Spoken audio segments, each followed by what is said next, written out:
Fala pessoal, tudo bem com vocês? Este é o segundo episódio de uma série de 4 vídeos onde estamos abordando o treinamento oficial Microsoft da certificação DP900. Todo o conteúdo do curso oficial para ajudar você a alcançar o seu PES. Então, bora para o conteúdo de hoje. O vídeo vai abordar 3 módulos falando sobre o conteúdo da DP900. Primeiramente, vamos explorar os serviços de dados relacionais no Azure.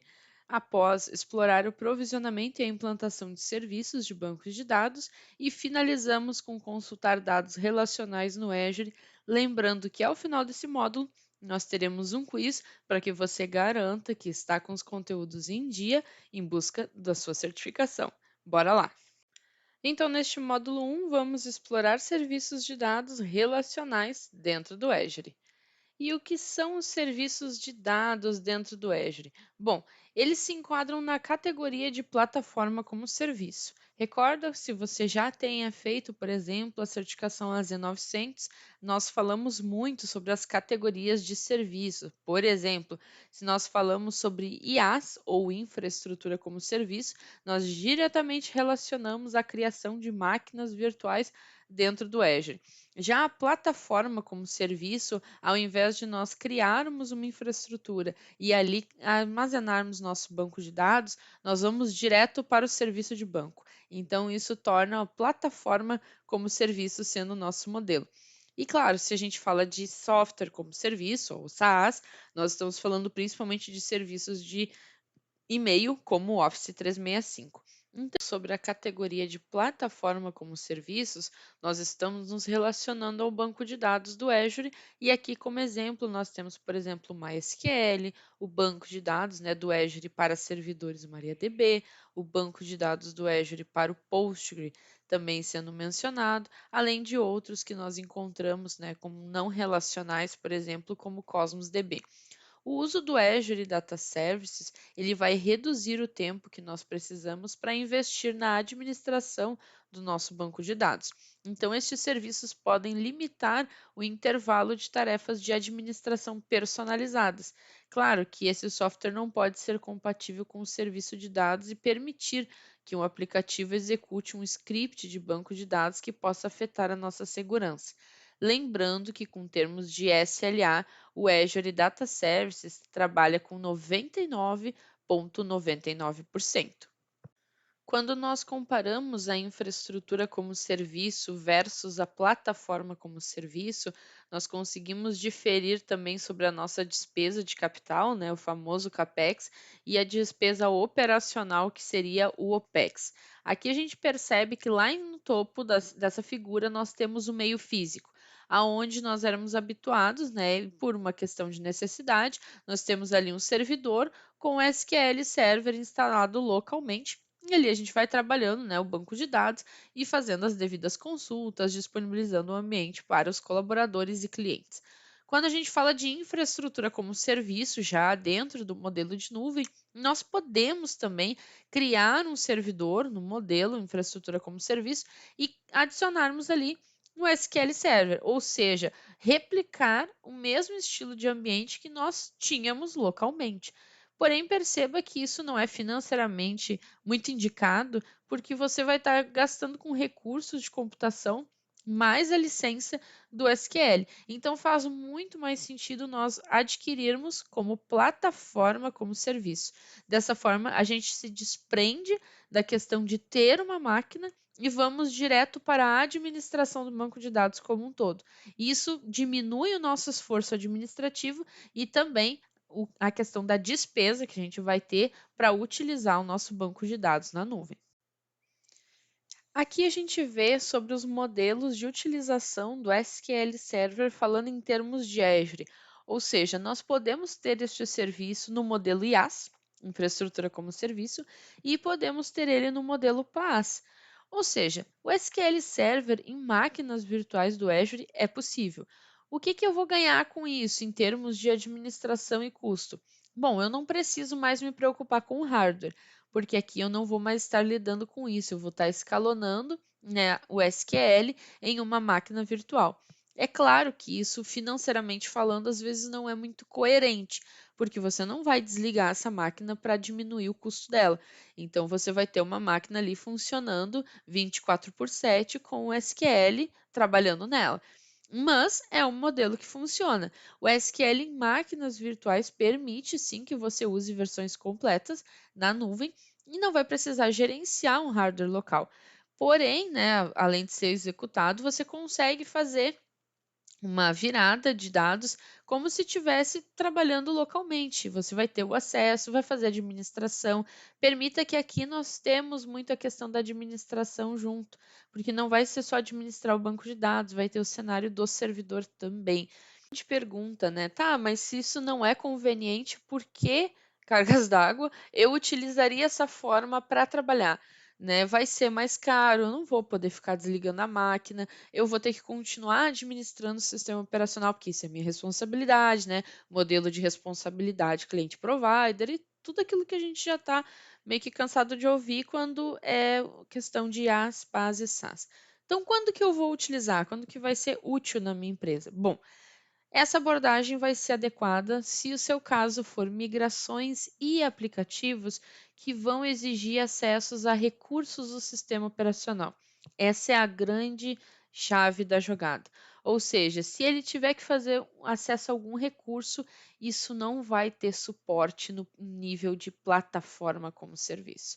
Então, as máquinas virtuais do SQL, elas vão estar prontas para aplicativos existentes que exigem a migração rápida para a nuvem com mínimas alterações, o conhecido lift and shift. Então, você vai fazer a migração dos seus sistemas que estão rodando on-premise para a nuvem. Literalmente só vai trocar o endereço dele, né? Vai levar ele do ambiente físico para o virtual e assim você consegue fazer toda a administração. E essa abordagem é otimizada para migrar aplicativos existentes para o Azure ou até mesmo estender aplicativos locais para um modelo de implantação híbrida. Né? Então, vou utilizar essas máquinas do Azure quando o meu recurso precisa acessar recursos de uma máquina virtual. Aí não vai ter jeito, no início vai ter que ser assim, depois se estuda uma outra estratégia. Mas nesse caso é o modelo recomendado. E até falando sobre os benefícios comerciais, né, com relação à utilização do SQL em máquinas virtuais, utilizando esse modelo de infraestrutura como serviço. Bom, isso permite que você atenda às necessidades de negócio exclusivas e diversas por meio de uma combinação de implantações locais hospedadas na nuvem. Então, assim, mesmo usando um conjunto de produtos dentro do servidor, essas ferramentas de desenvolvimento e experiência nesses ambientes vão lhe ajudar. É claro que a gente tem a questão do custo, que é importante sinalizar, mas existem estratégias de serviço que vão, de certa forma, exigir que você realize dessa forma. Pode haver requisitos específicos que vão precisar ser atendidos nesse momento de migração para um serviço gerenciado. Então, determinadas alterações ou mudar diretamente para a plataforma não vai ser o ideal. Por esse motivo, o uso de máquinas virtuais sim pode oferecer uma solução, mas usá-las não elimina a necessidade também de administrar o seu banco da mesma forma como você faria localmente. Preste bastante atenção com o gerenciamento e não se esqueça da parte da conta. Essa questão de utilização do SQL Server em máquinas virtuais do Azure, nós vamos ter uma solução completa, né, em nível de SQL e, claro, essa compatibilidade garantida com o nosso ambiente local. Digamos que você tem muito pouco tempo para estudar a aplicação e você precisa fazer uma virada o mais urgente possível. Então, essa seria a melhor estratégia. Depois de já estar na nuvem, você pode administrar uma nova migração para o modelo de plataforma.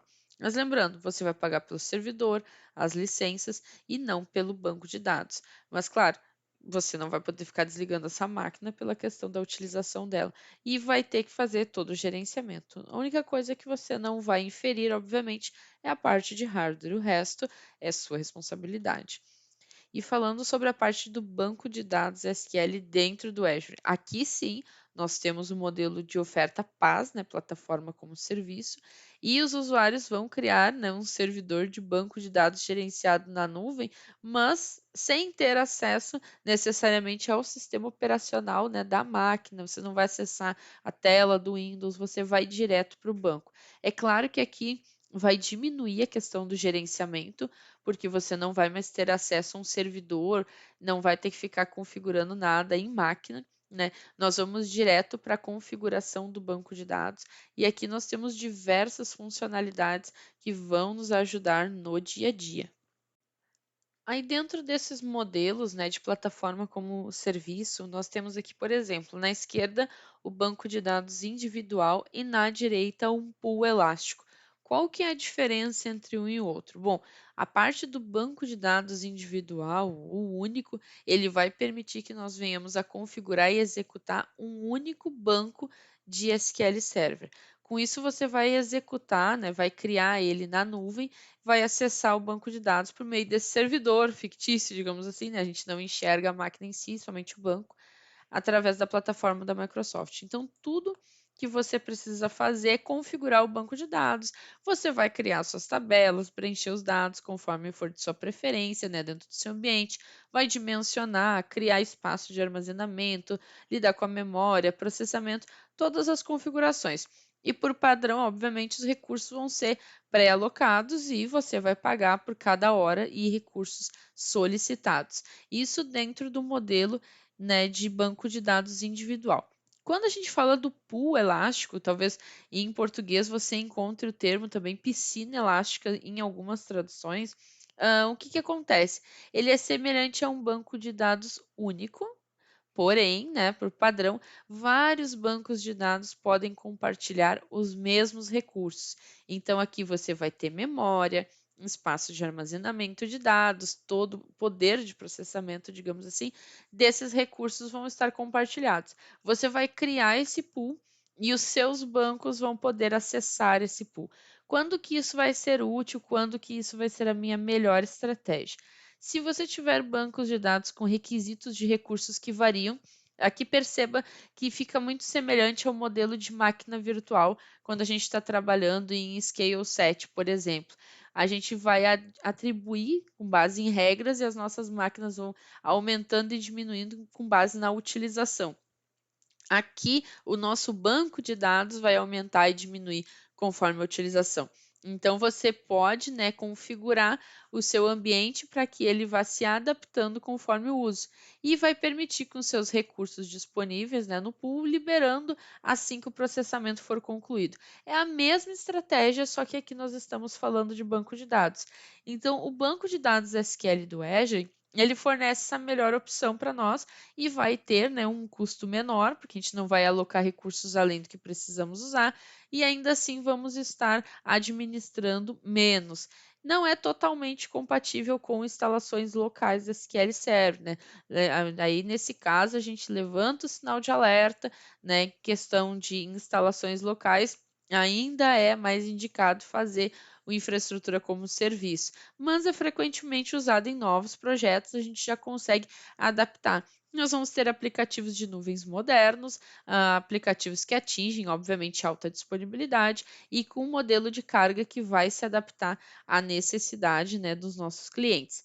Quando a gente fala da parte de disponibilidade, né, lembrando, 99,99% do tempo, e o banco de dados SQL do Azure, ele atualiza e corrige automaticamente o SQL Server para garantir que a gente tenha sempre a versão mais recente sendo executada dentro do nosso ambiente. Um pouco sobre as instâncias gerenciadas de SQL dentro do Azure. Aqui nós temos uma nova opção, né, de banco de dados único e pool elástico, que elas restringiam alguns dos recursos administrativos disponíveis no SQL Server. Agora, essa instância gerenciada, ela vai executar efetivamente uma instância totalmente controlável do SQL Server lá na nuvem. Você pode instalar vários bancos de dados na mesma instância. Bem, as instâncias gerenciadas dependem de outros serviços do Azure, como armazenamento de backups, hub de eventos do Azure para telemetria, a conexão com a Azure Active Directory, o Key Vault para a gente garantir que as nossas senhas não estarão expostas e também o TDE, o Transparent Data Encryption, e alguns dos serviços da plataforma do Azure que fornecem recursos de segurança e suporte. Então, as instâncias gerenciadas fazem conexões com esses serviços. todas as comunicações são criptografadas, são utilizando certificados e, claro, para permitir a confiabilidade das partes, né, que estão se comunicando, essas instâncias estão sempre verificando se esses certificados ainda são válidos.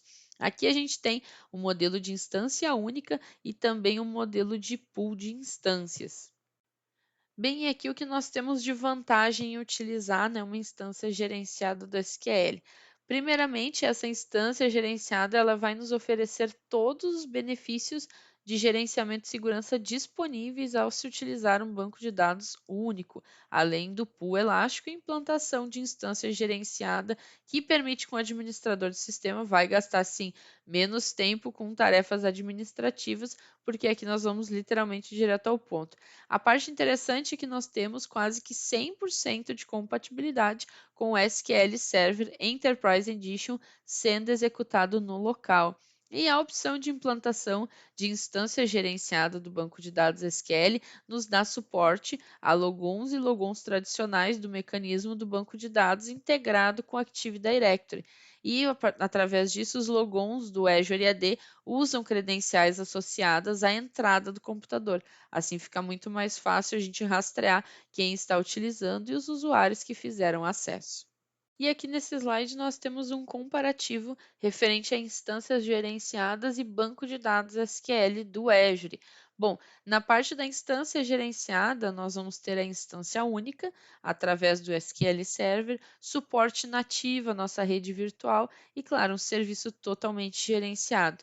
Através deles, nós temos o pool de instâncias, provisionando os nossos recursos de computação e tem alguns itens ali que estão em versão prévia, ou seja, o preview dentro do Azure. Mas é claro, permite uma migração econômica, isso é importante de frisar. Na parte do banco de dados SQL do Azure, nós temos um armazenamento em hiperescala, até 100 terabytes. E, claro, recursos de computação sem servidor e totalmente gerenciados.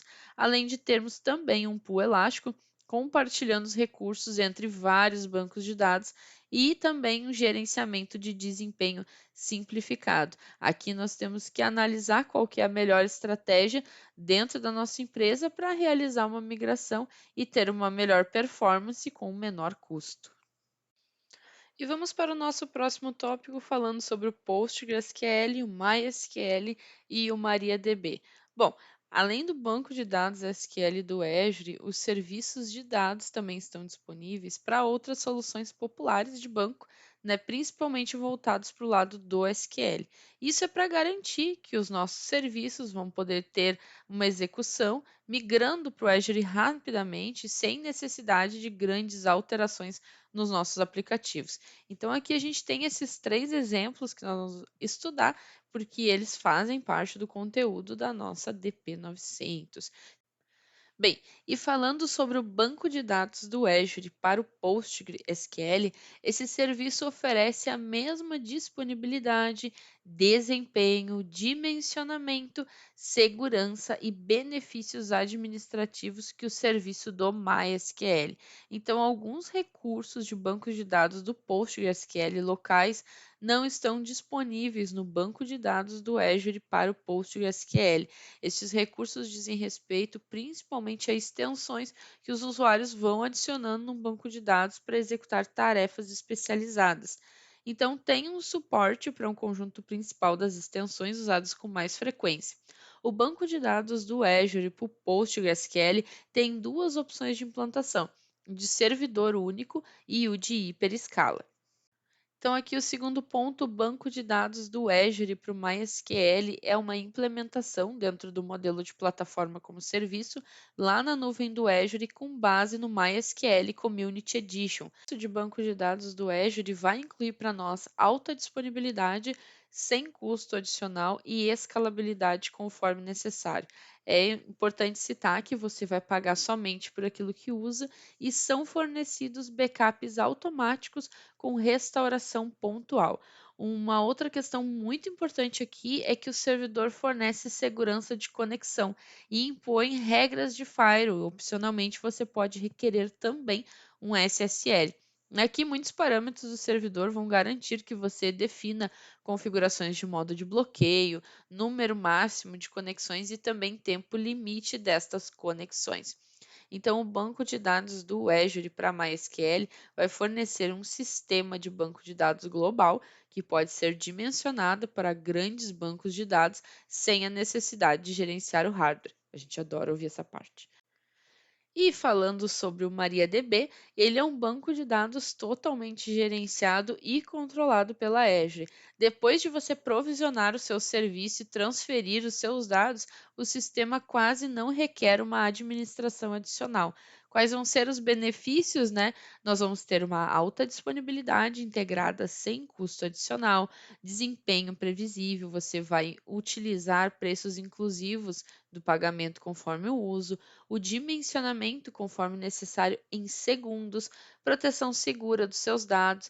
Importante lembrar: backups automáticos e restauração pontual por até 35 dias e segurança e conformidade já de nível empresarial. E ele é baseado no MariaDB Community Edition. Todos os benefícios de banco de dados do Azure para o Postgre, o MySQL e o MariaDB, nós podemos citar, por exemplo, o banco de dados de comunidade totalmente gerenciado, onde a gente vai ter um aproveitamento do nosso serviço e utilizar linguagens que já conhecemos. Temos uma alta disponibilidade integrada, onde nossos dados estão sempre disponíveis, mas sem custos adicionais. Temos desempenho e escalas inteligentes, onde nós podemos ter uma inteligência integrada com até 16 TB de armazenamento e 20.000 IOPS. Então, aqui com certeza nós conseguimos ter um desempenho muito mais eficiente do que se comparado a um ambiente on-premise. Temos segurança e conformidade, né, onde nós podemos utilizar a parte da proteção avançada contra ameaças para garantir a segurança dentro do nosso ambiente. Lembrando que o fato de estar na nuvem não nos deixa seguros, nós temos que utilizar as ferramentas que a nuvem nos oferta para garantir a segurança e, claro, a integração com todo o ecossistema do Azure, onde a gente vai criar aplicativos muito mais rápido e vamos conseguir acessar eles através de quaisquer um destes modelos de bancos de dados. Tendo uma melhor adaptação, temos uma migração facilitada também e não passamos por os perrengues, né, que já estávamos habituados no modelo on-premise. E vamos para o nosso segundo módulo, explorar o provisionamento e a implantação de serviços de bancos de dados relacionais dentro do Azure. Aqui a gente vai falar sobre como configurar serviços de dados relacionais e quais são os itens que nós precisamos nos adaptar para garantir uma melhor experiência. Então, agora vamos falar um pouco sobre como configurar serviços de dados relacionais. Bom, aqui a gente tem nessa primeira guia da esquerda o modelo básico, onde nós precisamos, obviamente, ter uma assinatura do Azure para começar a usar os serviços, os grupos de recurso, porque sem um grupo de recurso nós não podemos criar serviço algum, ele precisa estar associado, né, a um grupo de recursos. Temos as instâncias gerenciadas, né, o nome do servidor que eu vou dar para minha utilização, assim como o nome do banco de dados, logon de administrador, senha, região onde eu vou criar esses itens, os modelos de computação e armazenamento. Isso é para a gente começar a criar o nosso ambiente. Temos a questão da conectividade de rede, né? Eu preciso determinar se isso vai ser público ou privado. Quais serão as regras de Firewall que eu vou utilizar para acessar esse ambiente, para liberar ele para a rua e também qual tipo de visibilidade que vai ter da rua para o meu ambiente, os tipos de conexão, após da onde vai vir a minha fonte de dados, como que eu vou trabalhar com fuso horário e a questão de segurança do meu banco também. Após isso, se eu vou ter qual a marca, né, que eu vou estar utilizando de banco de dados e aceite dos termos de privacidade. Então, aqui nós estamos falando sobre a forma como nós vamos configurar o nosso serviço, lembrando que dentro desse contexto, nós estamos analisando um modelo de plataforma como serviço, né? A gente está falando de computação e armazenamento, mas porque nós temos que fazer uma reserva de tamanho, mas não necessariamente falando de um host em si. Então, nós temos uma camada abstraída dessa aplicação, mas, como a gente pode ver, a parte de segurança e acesso é nossa responsabilidade e não do provider. Vamos falar um pouco sobre a conectividade dentro do Azure. Bom, agora que nós abstraímos o modelo on-premise e não estamos mais administrando um host físico, levamos o nosso ambiente de dados para a nuvem, nós precisamos estabelecer como que vai existir essa comunicação e se ela falhar, como que vai ser o redirecionamento. Então, aqui nós precisamos atribuir uma melhor política.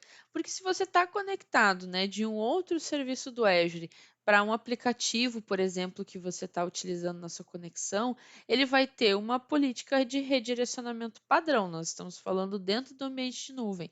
Agora, se essa política de direcionamento tiver alguma regra que, se ele estabelecer a conexão com os dados por meio de um gateway e em algum momento isso parar de funcionar, eu preciso entender como eu vou redirecionar, né, o meu aplicativo ou a minha aplicação, como você quiser colocar, e assim eu não perder a minha conexão e os meus dados. Bom, aqui nós até temos, né, meio que um manual, né, como primeiro ponto. A gente vai ter um aplicativo estabelecendo a conexão com o nosso banco de dados através de um gateway. Todas as solicitações após a primeira vão diretamente para o meu banco e se a conectividade do banco falhar, o aplicativo vai ter que se reconectar por meio do gateway. E claro, após ele ser direcionado a uma cópia diferente do banco de dados, executando em outro servidor no cluster. Perceba aqui como a persistência de dados, a gravação em paralelo com os servidores, eu preciso ter a informação o mais atualizado possível. Então a gente tem, né, a conexão com os nossos clientes, se eu tiver uma entrada de IP público, pode ser na minha porta padrão, né, 1433, ou senão eu posso estabelecer um outro nível de serviço, mas eu preciso entender que eu tenho que ter um gateway de aplicação para garantir a comunicação com o meu cluster. Isso seria uma melhor prática. E falando da conectividade fora do Azure, se você estiver tentando se conectar no seu aplicativo, mas a sua conexão está vindo da rua, eu vou ter que ter uma política de proxy para garantir que essa conexão está sendo estabelecida por meio de um gateway e todas as solicitações que vierem depois vão fluir por esse mesmo gateway. E claro, cada solicitação pode ser atendida por um banco diferente dentro do cluster. Aqui eu tenho que fazer a configuração que melhor atende a meus objetivos, a minha solicitação dentro da empresa. Então, aqui é como que eu vou trabalhar com as solicitações que vêm de fora. Perceba que se você está fazendo a arquitetura de um ambiente, você tem que pensar em todas as possibilidades para não ter problema de performance e até mesmo estar liberando conexões que não deveria. Porta para a rua, deixar exposto o serviço, isso é um problema. Quando a gente fala sobre a parte de autenticação e controle de acesso, né, voltando a bater nessa questão de que a responsabilidade do provider vai até um ponto e a nossa vem de outro, a gente tem, por exemplo, a autenticação formada aqui no modelo misto, né, o modo misto, onde eu vou ter uma autenticação de SQL, né, para implantação, utilizando um administrador do servidor. Eu posso ter também a instância gerenciada com o logon da DC, que seria o melhor dos mundos, porque eu vou ter uma sincronização dos acessos e o banco de dados SQL do Azure, onde eu vou ter os logins do SQL e também posso ter uma inclusão do Azure AD. E agora nós temos um item bem familiar, né, que é o RBAC, o controle de acesso baseado em função, ou para os mais familiarizados, né, o Role Based Access Control, dentro do Azure. Bom, eu tenho falado desde o início que nós temos uma questão super importante relacionada à segurança, onde nós precisamos entender que dentro do banco de dados e os acessos, permissões, isso precisa ser gerido com segurança, independente se vai ser uma administração da equipe da infra, equipe de security ou até mesmo da própria equipe de banco de dados. A questão é que isso não é administrado pela Microsoft, ponto.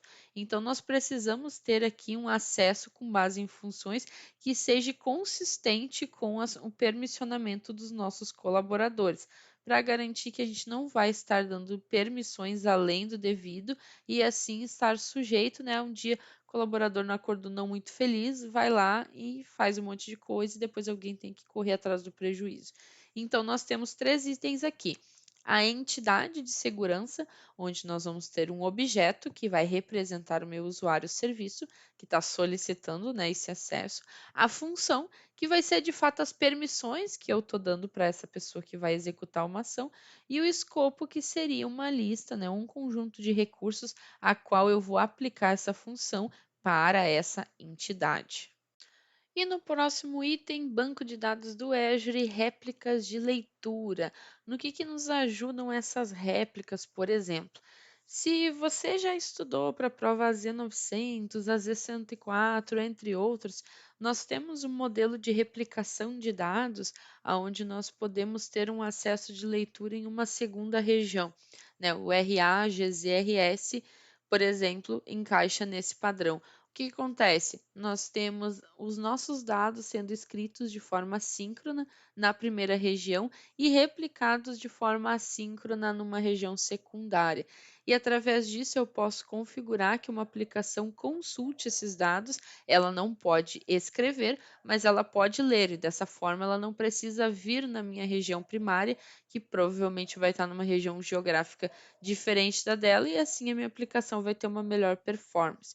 Quando a gente fala disso relacionado a banco de dados, por exemplo, você pode replicar o seu banco de dados do Azure para um servidor e esse acesso ser de somente leitura. Essas réplicas ajudam a melhorar o desempenho e a escala das cargas de trabalho com o uso intenso da leitura. E essas cargas de trabalho podem ser isoladas nas réplicas, enquanto as cargas de trabalho de gravação são direcionadas para a minha localização padrão ou primordial, a primária, como você quiser relacionar. Então, aqui a gente vai ter um cenário comum em cargas de trabalho analíticas, a gente pode ter BI também, usando as réplicas de leitura como fonte de dados para a gente ter os nossos relatórios. Claro que ter uma réplica de leitura, né, não substitui necessariamente o primário em caso de desastre, mas eu vou ter sim uma réplica onde eu possa manter o meu banco de dados quase que 100% com relação à região primária. O que acontece? Por ela ter essa escrita assíncrona na região secundária, a gente vai acabar tendo um delay, mas ainda assim está bem próximo da realidade de dados que a gente está praticando. Então, o que acontece? As réplicas vão acabar sendo novos servidores que a gente vai gerenciar de uma maneira semelhante, e para cada réplica de leitura você vai ser cobrado, né, pela computação provisionada e também a questão de armazenamento. No módulo desta aula, vamos falar sobre como consultar dados relacionais no Azure. Então, aqui nós temos uma introdução ao SQL, onde nós temos que o SQL é uma linguagem padrão usada em bancos de dados relacionais. E eles são mantidos, né, pela ISO e pela ANSI, que são padrões de SQL. E também os sistemas RDBMS proprietários têm as suas próprias extensões, como o TSQL, PLSQL e o PGSQL. Na verdade, o SQL puro, ele significa linguagem de consulta estruturada, né? E ele é usado para se comunicar com um banco de dados relacional. Tendo todo esse modelo de padrão, a gente vai ver como ele é usado para consultar e manter dados em um banco de dados de diferentes dialetos disponíveis. Então, aqui só reforçando sobre as instruções DML, por exemplo, a gente tem tanto o select, né, o insert, o update e o delete, onde nós vamos estar selecionando, inserindo, excluindo ou até mesmo atualizando linhas existentes, né, dentro da nossa tabela. Nós temos dentro do modelo de elementos de instrução, né, do select, a gente vai selecionar a lista, da onde que essa informação está vindo, né, para onde que vai, podemos ordenar por grupo, entre outros itens. Exemplo da instrução select, seguindo os mesmos comandos da tela anterior, onde a gente podia selecionar pelo ID, ordenando por data, nesse caso ordenando por ano, trazendo da tabela sales.orders, aonde eu tiver um customer ID igual a 71. É possível que caia na sua prova um modelo de select questionando qual ação está sendo realizada. Claro que você não precisa ser um expert em SQL, mas é importante que você consiga interpretar, né, um modelo de código semelhante a este. E aqui a gente tem uma continuação, um modelo da instrução do insert, trazendo uma inserção de dados dentro da tabela. Mesmo procedimento da tela anterior. Numa prova no modelo 900, a Microsoft não vai exigir que você saiba criar uma instrução, mas sim interpretá-la. E aqui na parte de instruções DDL, nós temos a parte do create, o alter, o drop e o rename. Então, aqui a gente está conseguindo fazer a criação ou alteração de estrutura e, por fim, removendo ou renomeando um objeto. E falando um pouco sobre as ferramentas de consulta, nós temos várias opções. Por exemplo, nós podemos tanto acessar como gerenciar, né, o nosso banco de dados através do portal do Azure. Podemos utilizar também o SQL Management Studio, as ferramentas de dados do SQL Server, o Azure Data Studio, o SQL CMD e também o CLI do Azure. Às vezes nas provas, né, por exemplo, essa prova da DP900, aparecem algumas opções questionando quais seriam ferramentas de consulta lá do Azure para a gente fazer a administração do nosso banco de dados. Então, eu sei que fica um pouco intuitivo, mas esse é o tipo de questão que também aparece nessa prova. E dando seguimento, vamos falar aqui sobre como consultar dados relacionais no banco de dados do Azure para PostgreSQL. O PostgreSQL, ele fornece muitas ferramentas que nós podemos utilizar para nos conectarmos a um banco de dados Postgre e efetuar essas consultas. Então, para se conectar no nosso banco de dados, nós vamos precisar, por exemplo, o nome do servidor e das credenciais de uma conta que tenha direitos de acesso para se conectar a este servidor. E você pode também encontrar o nome do servidor e uma conta de administrador padrão, né, dentro da sua página de gerenciamento de instância. Mas claro que vai precisar do administrador para obter a senha. A gente consegue enxergar o nome do servidor e o nome de usuário, mas não a senha quando a gente já tem o banco todo configurado. É assim como no banco de dados SQL do Azure, a gente vai precisar abrir o firewall do Postgre para permitir que os aplicativos de clientes se conectem ao nosso serviço.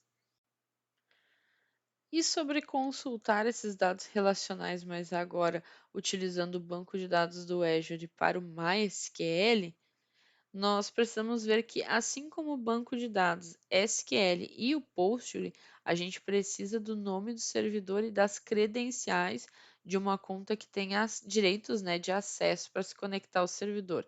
O nome do servidor e também o nome de usuário, a gente vai consultar ele lá pelo Azure, clicando diretamente dentro da base que a gente quer fazer esse acesso. Mas atualmente não temos extensões disponíveis para a conexão do MySQL para o Azure Data Studio, por exemplo. Conexão que nós temos aqui na tela, nós temos tanto a parte de Storage Connection, onde nós vamos colocar da onde que eu estou buscando essa conexão, a parte do hostname e a porta, assim como o usuário, e a senha, é importante que a gente tenha ela salva no Vault, né? Porque ele já está questionando ali, né? Guardado em um Vault, onde que eu vou estar puxando essa senha. Lembrando, itens de segurança também não podem faltar. E finalizamos a nossa segunda aula, pessoal. Vamos para um teste de conhecimento para garantir que você está com a sua mente afiada para passar na sua prova. E vamos lá, a nossa primeira pergunta: qual implantação requer o menor número de alterações ao migrar uma solução local existente do SQL Server? Acredito que aqui o menor número de alterações é a chave para a nossa resposta. Então, primeira, instância gerenciada do banco de dados SQL do Azure. Segunda, o SQL Server em execução em uma máquina virtual. E a terceira opção, banco de dados SQL do Azure. Então, aqui, conforme está no enunciado, qual é a opção que requer o menor número de alterações ao migrar de uma solução local? Neste caso, nós vamos por aquele que não é tão em conta, mas que atende ao requisito. O SQL Server em execução em uma máquina virtual, ele oferece suporte a qualquer coisa que uma solução local tenha. Então, se eu quero um número mínimo de alterações, eu vou precisar partir para esse modelo. Segunda pergunta: qual afirmação a seguir é verdadeira em relação à execução do SQL Server em uma máquina virtual? Opção 1: é preciso instalar e manter o software do sistema de gerenciamento de banco de dados, mas os backups são automatizados. Opção 2: a instalação e a manutenção do software são automatizadas, mas é preciso fazer os backups. E opção 3: você é responsável por toda a instalação e manutenção do software e por realizar backups. Aqui nós estamos falando do SQL Server em uma máquina virtual, né, pessoal? Que não podemos ter dúvidas. Você é o responsável por toda a instalação e manutenção do software e por realizar backups e umas coisinhas mais, né? Porque com o SQL Server em execução em uma máquina virtual, você é responsável por aplicar os patches também, não se esqueça. Tudo é sua culpa, quer dizer, tudo é sua responsabilidade. Próxima pergunta. Qual a afirmação a seguir sobre o banco de dados SQL do Azure é verdadeira? O escalonamento vertical não entrará em vigor até que você reinicie o banco de dados. O escalonamento horizontal não entrará em vigor até que você reinicie o banco de dados. Ou opção C, o escalonamento vertical ou a expansão entrarão em vigor sem precisar reiniciar o banco de dados. Então, aqui, a última opção é a correta. Você pode aumentar ou diminuir sem interromper o uso do seu banco de dados. Isso é muito, muito bom para nós, porque isso garante, né, a continuidade dos negócios. Ao usar uma instância gerenciada do banco de dados do Azure, qual é a maneira mais simples de implementar backups? Aqui também, pessoal, a palavra-chave é a maneira mais simples. Então, vamos às opções.